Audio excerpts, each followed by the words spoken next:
오늘 말씀을 같이 한 목소리로 읽어보도록 하겠습니다. 오늘 말씀은 마가복음 2장 1절에서 12절입니다. 우리 같이 한 목소리로 읽어보도록 하겠습니다. 수일 후에 예수께서 다시 가버나움에 들어가시니 집에 계신 소문이 들린지라. 많은 사람이 모여서 문 앞에라도 용신할 수 없게 되었는데 예수께서 저희에게 도를 말씀하시더니 사람들이 한 중풍병자를 4사람에게 메어가지고 예수께로 올세 무리를 인하여 예수께 데려갈 수 없으므로 그 계신 곳에 지붕을 뜯어 구멍을 내고 중풍병자의 누운 상을 달아내리니 예수께서 저희의 믿음을 보시고 중풍 환자에게 이르시되 소재야 내 죄사함을 받았느니라 하시니 어떤 서기관들이 거기 앉아서 마음에 의논하기를 이 사람이 어찌 이렇게 말하는가 참남하도다. 오직 하나님 한 분 외에는 누가 능히 죄를 사하겠느냐. 저희가 속으로 이렇게 의논한 줄을 예수께서 곧 중심에 아시고 이르시되 어찌하여 이것을 마음에 의논하느냐. 중풍병자에게 내 죄사함을 받았느니라 하는 말과 일어나 내 상을 가지고 걸어가라 하는 말이 어느 것이 쉽겠느냐. 그러나 인자가 땅에서 죄를 사하는 권세가 있는 줄을 너희로 알게 하려 하노라 하시고 중풍병자에게 말씀하시되 내가 내게 이르노니 일어나 내 상을 가지고 집으로 가라 하시니 그가 일어나 곧 상을 가지고 모든 사람 앞에서 나가거늘 저희가 다 놀라 영광을 하나님께 돌리며 가로되 우리가 이런 일을 도무지 보지 못하였다 하더라. 아멘. 앉으시겠습니다. 우리 1부 예배 때도 2부 예배 때도 아마 그렇게 했던 것 같은데 우리 옆 사람 보시면서 해피 머더스 데이라고 한번 인사하도록 하겠습니다.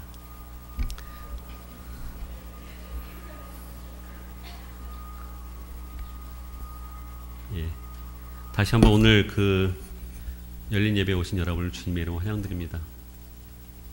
우리 말씀을 묵상할 텐데요. 말씀을 묵상하기 전에 우리 잠시 다시 한번 기도하도록 하겠습니다.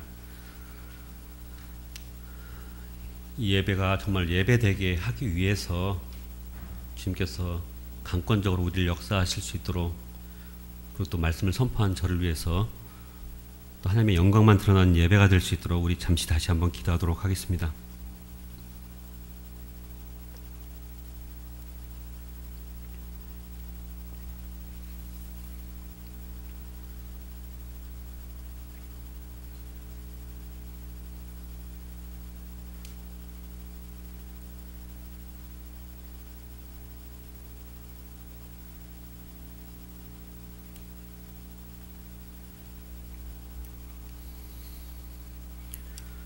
말씀으로 저희를 회복케 하시고 새 힘과 새 능력을 주시는 아버지 하나님을 찬양하며 경배합니다.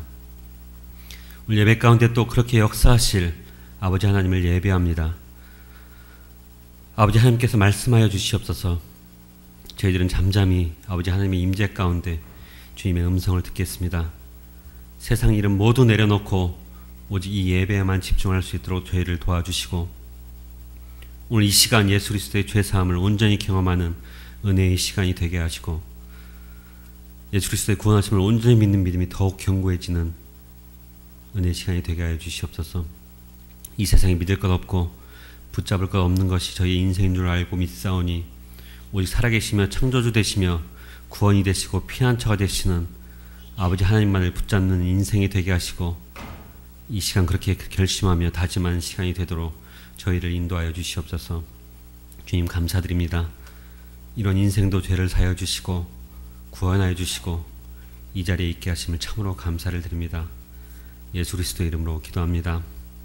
아멘. 예, 사람들에게는 공포심이 있습니다. 공포심이 없는 사람은 없습니다. 아기를 키워보신 분은 아마 이런 경험을 가지고 계신 분도 계실 텐데 아기가 막 걸어다니기 시작할 때 돌이 지나고 2살 정도 됐을 때 파리 공포증에 시달리는 아이를 봤습니다. 파리 공포증. 파리가 날아와서 자기 주위에 이렇게 빙빙빙 돌면 막 자지러지게 울고 얼굴이 완전히 공포가 돼서 이렇게 막 거의 그런 공포에 시달리는 아이들을 봤습니다. 왜 팔을 그렇게 무서워하는지 그 아이가 그 말을 하지 못하니까 물어볼 수가 없었는데 자기 몸보다 몇 천 배가 작은 그 팔에게 왜 그렇게 공포심을 느끼는지 이해할 수가 없었습니다. 또 어떤 분은 쥐에 대해서 공포심이 얼마나 큰지 모릅니다. 간혹 집에 쥐가 나타나는 경우가 있는데 그럼 거의 발작하는 수준으로 공포심에 벌벌 떨기까지 합니다. 우리 집에 나타나는 쥐는 커봤자 요만한데 그냥 밟아서 죽일 수도 있는데 요만한 쥐 때문에 이만한 사람이 공포심에 시달리는 것입니다. 사실 사람이 그 덩치가 크다고 이 싸움을 잘하는 것 같지는 않습니다. 그죠? 제가 예전에 말씀드린 적이 있는데 제가 군대 생활을 교도소에서 했습니다. 자매님들은 싫어하시는 이 군대 얘기인데 여러분들이 점심도 드시고 곰국도 맛있게 드시고 졸음이 오실 것 같아서 제가 재미있는 저희 경험을 한번 말씀을 드려보겠습니다. 제가 교도소에서 군대 생활을 정확하게 28개월 하고 보름을 했습니다. 제가 이 기간을 정확하게 말씀을 드려야 합니다. 안 그러면 제가 방위를 갔다 온 줄 알고 계시기 때문에 제가 이거를 꼭 강조해서 말씀을 드려야 됩니다. 저는 분명히 현역을 갔다 왔습니다. 제가 있었던 교도소에 보면은 오전, 오후 운동 시간이 있습니다. 교도소 안에 갇혀 있는 사람들은 그 교도소 안에 갇혀 있음에도 불구하고 자기가 마음대로 이렇게 돌아다닐 수가 없습니다. 그렇기 때문에 오전에 20분, 오후에 20분의 운동 시간을 줄 때 그때에서만 밖에 운동장에 나와서 운동을 할 수가 있습니다. 그 시간이 되면 운동장이 굉장히 큽니다. 운동장이 굉장히 큰 운동장에 그 사람들로 북적북적 됩니다. 파란 옷 입은 사람들로 북적북적 됩니다. 남자들만 전부 있으니까 뭐 옷을 거의 다 벗는 사람들도 있습니다. 그곳에서 이 큰 운동장에 그곳에서 혼자 요만한 몽둥이 있습니다. 요만한 몽둥이. 요만한 거 있거든요. 경찰들이 갖고 다니는 거 있죠. 요만한 몽둥이를 옆에 혼자 들고 그 운동장에 그 수많은 사람들 가운데 혼자 이렇게 서 있습니다. 처음에는 얼마나 무서웠는지. 근데 나중에 시간이 지나고 나면은 그냥 지나간 사람들이랑 같이 얘기도 하면서 그렇게 서 있게 됩니다. 거기 보시면 아시겠지만 싸움으로 이 날고 긴다고 하는 사람들이 가득히 모여있는 그곳에서 제가 그 조그만 몽둥이 하나 들고 그걸 뭘 하겠습니까, 제가? 그 사람들도 저를 그냥 무시하고 같은 처지에 있는 그런 불쌍한 사람으로 여깁니다. 그 사람들은 죄를 짓고 교도소 안에 갇혀 있는 거고 저는 죄를 안 짓고 거기에 갇혀 있는 그런 꼴이 된 것입니다. 근데 어떨 때는 공휴일이 있습니다. 공휴일이 되면은 운동 시간이 없습니다. 왜냐하면 공휴일에 그 근무한 사람들이 전부 근무를 빼기 때문에 그거를 관리할 수 있는 사람이 부족하기 때문에 운동 시간이 없습니다. 그러니까 공휴일 날은 그 사람이 전부 안에만 갇혀 있는데 그럴 때 되면 저도 뭐 그 넓은 운동장에 혼자서 할 일이 없습니다. 그래서 막 혼자서 노래도 부르고 왔다리 갔다리 하는데 뭐 그럴 때 되면 저쪽 그 조그만 창문이 있는데 그 창살 그 안에서 누가 막 이렇게 막 부릅니다. 저를. 거기 갇혀 있는 사람이죠. 저를 막 부르면 제가 막 달려가면 먹을 거를 이렇게 줍니다.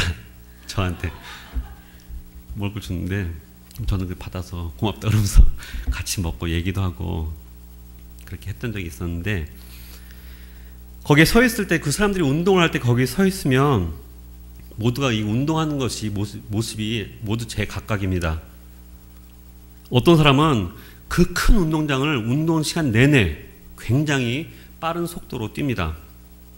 보통 운동 시간은 20분을 주는데 보통 연장을 해서 한 30분까지 주는데 그 큰 운동장을 맨 코너로 100m 뛰는 속도로 뜁니다. 이렇게.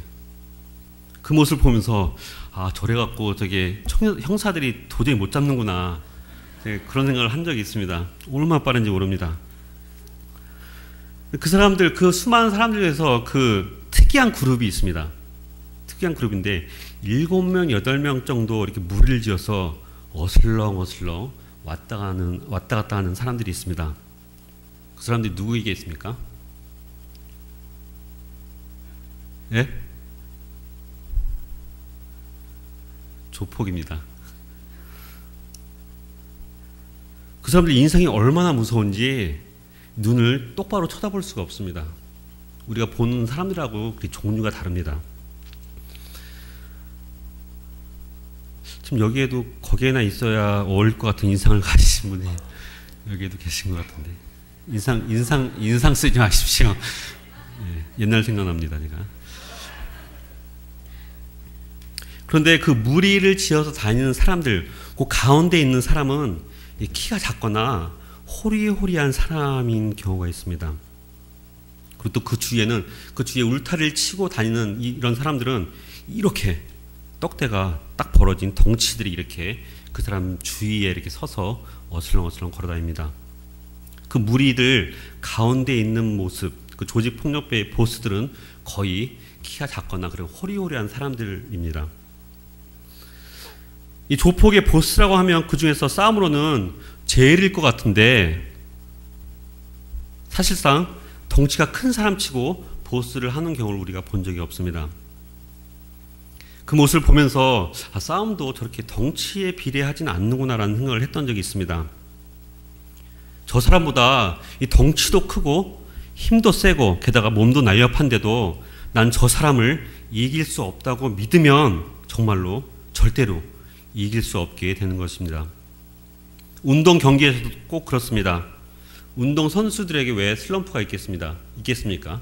실력은 똑같은데 왜 어떨 때는 항상 이기고 또 어떨 때는 항상 지게 됩니까? 바로 자신의 믿음 때문입니다. 조폭이라고 하면 그래도 좀 이해할 만한데 아무리 그래도 이 자기보다 몇천 배나 작은 그 팔이나 생쥐 때문에 공포심으로 두려워하는 것은 이해하기가 쉽지가 않습니다. 팔이나 그런 생쥐에게 공포심이 없다고 해서 그런 분이 아예 공포심이 없는 것은 아닙니다. 어떤 분들은 저처럼 여기에 서서 여기 나와서 성경을 읽거나 기도를 하라고 하면 굉장한 공포에 시달리는 분들이 계십니다. 외워서 하는 것도 아니고 그냥 이렇게 성경책을 펴거나 이 기도문을 미리 준비해 와서 이렇게 보면서 읽으면 되는데 아예 그게 무서워서 시도를 하지 못하는 분들도 계시고 어떤 분은 시작도 안 했는데 저기 앉으셔갖고 막 식은땀을 흘리면서 이 공포에 시달리는 분들도 계십니다. 제가 새가족 환영위원회 사역을 오래 섬겼는데 교회 처음 오신 분이 계시면 제가 먼저 인사를 하려고 다가서면 얼굴에 공포심이 가득한 얼굴로 저를 바라보시는 것입니다. 이렇게 어떤 사람과 처음 만나는 것에 대해서도 그냥 공포심을 가지신 분이 계시고 어떤 분은 이 높은 곳에 올라가면 공포를 느낀 분도 계시고 어떤 분은 또 이 주사바늘 뾰족한 것에 공포심을 느끼는 분도 계시고 어떤 분은 유리를 쇠로 싹 긁는 그 소리에 공포를 느끼신 분들도 계십니다. 이 공포심이 들 때를 보면은 지금 진행되고 있는 일 때문이 아니라 아직 일어나지 않은 일들 때문에 그렇다는 것을 알 수가 있습니다. 앞으로 어떻게 될지 모르니까 또 그런 것에 대한 두려움과 불안감 때문에 지금부터 벌써 공포심에 사로잡히게 되는 것입니다. 그것이 습관이 되어서 사는 인생들이 많다는 것을 우리가 볼 수가 있습니다. 교회를 다니시면서도 믿으셔야 할 것을 믿는 믿음보다 이런 종류의 공포심에 습관적으로 사로잡혀 사시고 그것을 철석같이 믿고 계신 교인들이 계십니다. 내가 이렇게 살다가 혹시나 병에 걸려서 일찍 죽기라도 하면 어떻게 하나? 이 차를 몰고 가다가 다른 차가 나를 들이받아서 사고라도 나면 어떡하나? 그래서 그런 분은 고속도로를 못 타고 환안 대낮에 로컬로만 다니신 분도 계십니다. 로컬로 가다가 사고가 나더라도 죽지는 않을 것 같다라는 것입니다. 이런 두려움으로 살아가다 보니까 교회를 다니면서도 사고가 나서 죽으면 불행한 것이고 사고가 나더라도 다른 사람이 다 죽더라도 나만 죽지 않으면 하나님의 은혜라고 하면서 감사하게 되는 것입니다.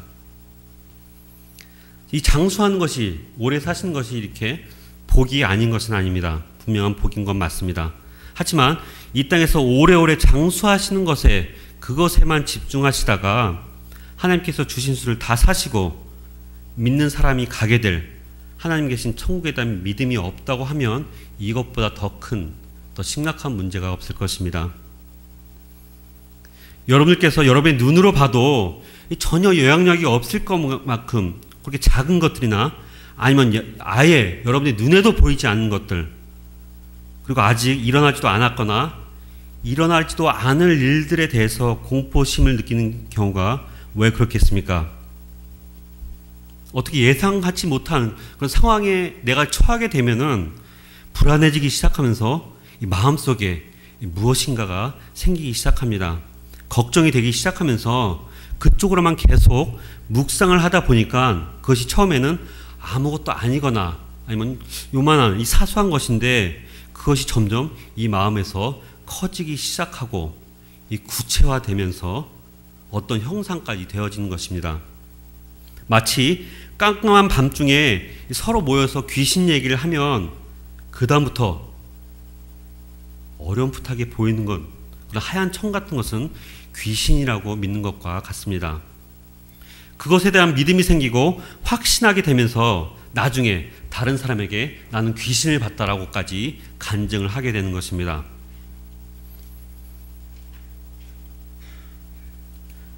그런 것과 마찬가지로 이 두려움과 공포심은 아직 일어나지도 않았고 앞으로 일어나지도 않을 일인지도 모르는 일에 분명 그렇게 될 것이라는 확신을 하는 그런 믿음을 가지게 되면서부터 그때부터 완전히 패닉 상태가 됩니다. 교회 다닌 사람인데도 불구하고 기도는 물론이고 아무것도 손에 잡히지 않고 안절부절 못하게 됩니다. 그리고 그 일이 아무것도 아니었다는 것이 분명히 확인될 때까지, 그리고 아무 일이 일어나지 않을 때까지, 그 상황이 분명하게 확실하게 지나가기 전까지는 그 공포심에 사로잡혀서 불안해서 아무것도 하지 못하고 스트레스를 받으며 지내는 것입니다. 세상 사람들뿐만 아니라 교회를 다니는 여러분과 같은 교인들, 모든 사람들에게는 자신의 삶을 그런 식으로 인도하게끔 하는 신기한 그런 믿음의 능력이 있습니다. 눈에 보이지도 않는 것을 마치 눈에 보이는 것처럼 만들어내는 굉장한 능력이 있는데 그것이 바로 믿음입니다. 여러분들이 지금 계신 이 자리까지 어떻게 오시게 됐습니까? 제가 이렇게 물어보면 어떤 분은 집에서 나와서 차를 타고 왔다고 말씀하시는 분도 계실 것이고, 어떤 분은 하나님의 은혜로 이곳까지 오게 됐다라고 간증하실 수 있는 분도 계실 것입니다. 이곳까지 오시게 된 스토리가 모두 다른데 이렇게 모이신 여러분들에게는 오직 한 가지 목적만 있습니다. 그것이 무엇이겠습니까? 바로 하나님을 예배하는 것입니다. 그것이 바로 여러분과 저와 같은 크리스찬들에게만 있는 아주 독특한 모습의 믿음이라는 것입니다. 그것을 여러분의 믿음이라고 말씀드리는 이유는 여러분의 눈으로도 보이지 않으시는 하나님을 예배하겠다고 이곳까지 오셨기 때문입니다. 우리가 간증을 들을 때 하나님을 만났다라고 하시는 그런 간증을 들은 적이 있는데, 혹시 지금 이 자리에 하나님을 만났다라고 하신 분이 계시면 한번 하나님이 어떻게 생기셨는지 한번 묘사를 우리에게 해주시길 바랍니다. 하나님께서는 그분을 사람들에게 나타내신 적이 없었습니다. 왜냐하면 하나님을 본 자는 죽기 때문입니다. 하나님을 본 적이 없는 여러분들이 지금 하나님의 임재 가운데 하나님의 영광을 바라보면서 그분을 예배하고 있습니다. 예수님을 본 적이 없는 여러분들이 예수님 때문에 죄사함을 받고 영생의 구원을 받고 천국의 소망을 갖게 된 것입니다. 이 모든 것이 무엇 때문에 여러분과 저의 인생 가운데 이루어졌습니까? 바로 믿음 때문이라는 것을 알 수가 있습니다. 예수님께서 그런 이상한 믿음을 소유한 성도들을 이렇게 복이 있는 사람이라 칭찬하셨습니다. 요한복음 20장 29절 말씀에 예수께서 이르시되 너는 나를 본 거로 믿느냐? 보지 못하고 믿는 자들은 복되도다 하시니라. 믿음에는 그런 능력이 있습니다. 나는 절대 안 돼. 이런 믿음을 가지신 분은 능력이 있어도 안 됩니다. 반면에 나는 된다. 이런 믿음을 가진 분은 능력이 없는데도 됩니다. 믿음에는 바로 그런 능력이 있습니다. 이쁘게 태어났는데, 태어날 때 이쁘게 태어났는데 자신이 안 이쁘다고 생각하면 그 사람은 정말로 못생긴 사람처럼 삽니다. 사실 이런 경우는 거의 없고, 안 생겼는데도 본인이 이쁜 줄 알고 착각하신 분이 더 많은 것은 사실이지만, 이쁜데도 자신이 안 이쁘다는 확신을 가지고 성형수술을 했는데 애프터보다 비포가 더 훨씬 이쁜 일이 벌어지게 되는 것입니다. 그리고 반면에 이런 사람이 있습니다. 정말 누가 봐도 안 생겼는데 자신이 멋있다고 착각하는 사람은 그 착각인데도 불구하고 그런 창조적이고 독특한 믿음 때문에 멋있게 살고 세월이 가면서 점점 더 멋있어지는 사람이 되어가는 것을 보게 됩니다. 이 모든 일이 그냥 그렇게 현실이 되는 이유는 바로 믿음 때문에 일어나는 것입니다. 믿음에는 그런 능력이 있기 때문에 여러분이 무엇을 믿느냐가 여러분의 인생을 결정하게 됩니다. 오늘 함께 묵상하는, 함께 읽어본 본문에 나오는 중풍병자가 나옵니다. 오늘 말씀에는 중풍병자가 나오는데 이 스토리를 여러분이 한 번 이상은 들어보셨을 것입니다. 이 중풍병자가 그 병이 나은 것뿐만 아니라 죄사함을 받았습니다. 도대체 어떻게 했는데 이 병뿐만 아니라 병 치유뿐만 아니라 죄사함까지 받을 수 있습니까? 바로 믿음 때문이었습니다. 오늘 본문을 보시길 바랍니다.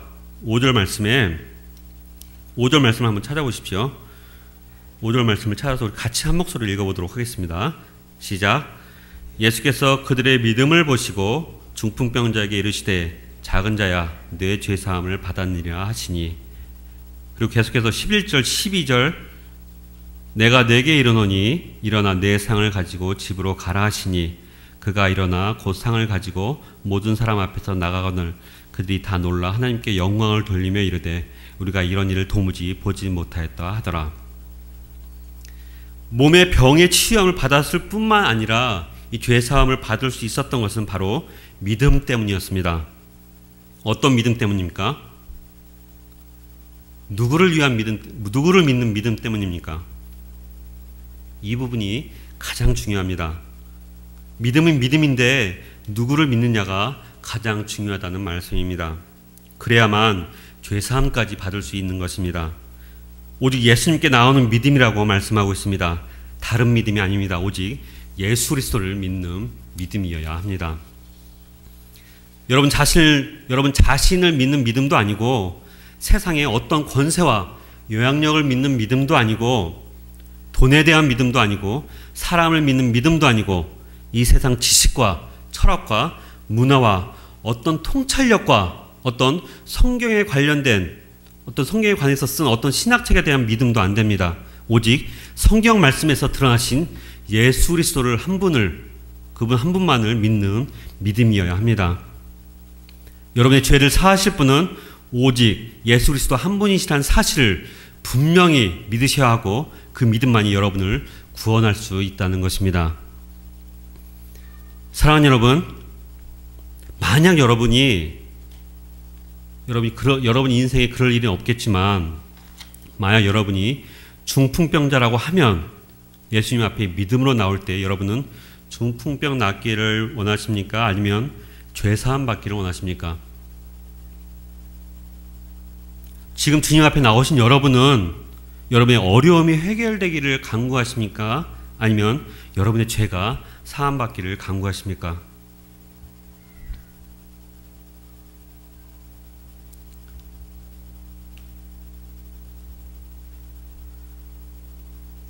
죄사함을 먼저 받기를 예수님의 이름으로 축원드립니다.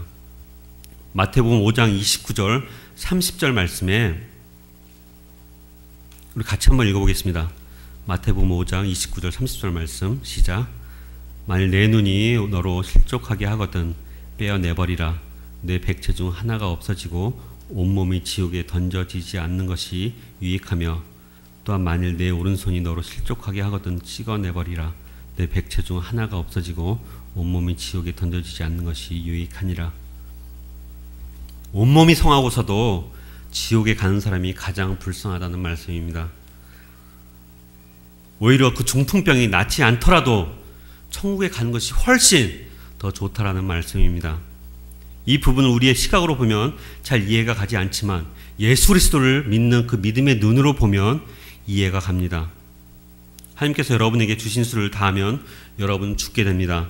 그리고 나서 가게 되실 천국의 모습을 안다고 하면, 그리고 그것을 믿는다고 하면 온몸으로, 성한 몸으로 지옥에 가는 것보다 중풍병으로 천국에 가는 것이 훨씬, 비교할 수 없을 정도로 훨씬 더 좋다는 것을 알게 됩니다.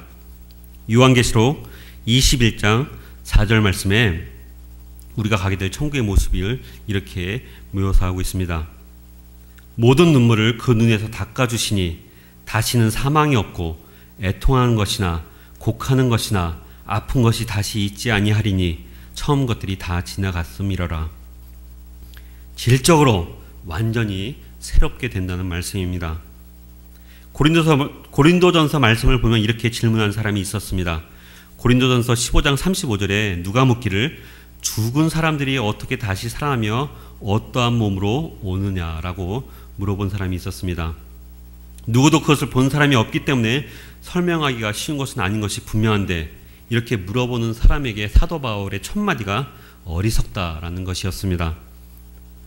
눈에 보이는 자연의 현상을 보면서도, 우리 눈에 분명히 보이는 자연의 현상을 보면서도 천국의 모습을 이해하지 못한 사람은 어리석다라는 말씀입니다. 여러분들은 어리석다라는 소리를 듣지 않기를 바랍니다. 사도 바울이 씨앗의 비유를 설명해 줍니다. 땅에 뿌려진 씨앗은 썩어서 없어지지만 거기에서 새로운 식물이 자라는 것처럼 육신의 몸은, 우리의 몸은 죽어서 땅에 묻혀서 부패하지만 부활한 몸은 다른 형체를 갖게 된다는 말씀입니다. 여러분이 가시게 될 천국에서 영광을 입을 몸은 어떤 의미에서는 우리의 육신과 연관이 되지만 또한 전혀 새로운 창조이기도 한다는 그 말씀입니다. 고린도전서 15장 42절부터 44절 말씀에 죽은 자의 부활도 그와 같으니 썩을 것으로 심고 썩지 아니할 것으로 다시 살아나며 욕된 것으로 심고 영광스러운 것으로 다시 살아나며 약한 것으로 심고 강한 것으로 다시 살아나며 육의 몸으로 심고 신령한 몸으로 다시 살아나나니 육의 몸이 있은즉 또 영의 몸도 있느니라. 사랑하는 여러분, 오늘 본문에서 보는 것처럼 예수님 때만 그런 것이 아니라 지금도 간혹 병이 치유되는 기적을 경험하는 경우가 있습니다. 하지만 그 병의 치유함을 경험한다고 해서 죄사함까지 있다라고 말씀드릴 수가 없습니다.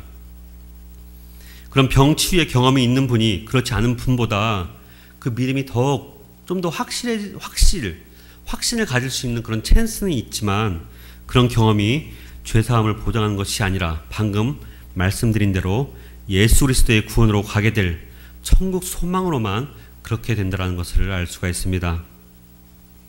이 세상에서 장수하는 것이 분명히 축복인 것은 알지만 천국보다 이 세상이 좋다고 한다면 그것처럼 문제가 되는 교인이 없다라는 것입니다.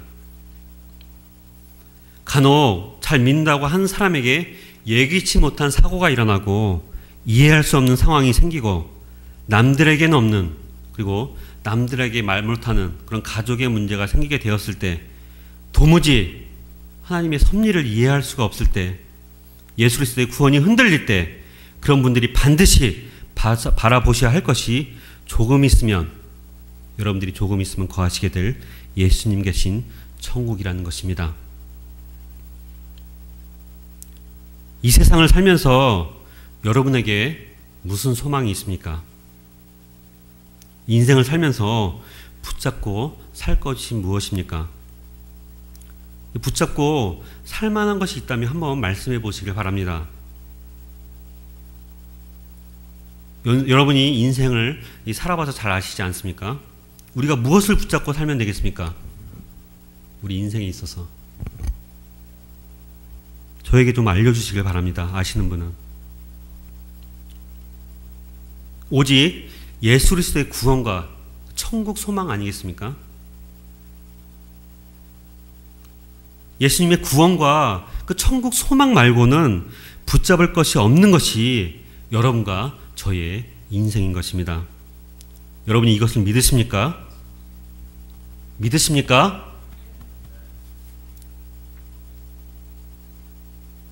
여러분이 주님의 영광을 바라보며 예배하실 때, 그리고 기도하실 때, 여러분에게 있는 간절한 기도를 들어달라고 주님께 울부짖을 때 여러분의 죄사함의 문제를 먼저 해결하시길 바랍니다. 그래야만 여러분 그 주님의 구원하심이 여러분의 인생 가운데 확정되고, 그러면 여러분은 중풍병이 낫든지 안 낫든지 하나님의 섭리를 온전히 이해하게 되고 믿음으로 남은 인생을 살아가실 수 있게 될 것입니다. 온몸이 굳어진 중풍병자와 같이 굳어진 나의 마음과 죄악으로 온몸이 더럽혀진 나의 혼과 이 몸을 우리 예수님께서 치유하시고 죄사함의 기적이 여러분 모두에게 지금 이 시간 일어나기를 예수님의 이름으로 간절히 축원드립니다. 기도하겠습니다.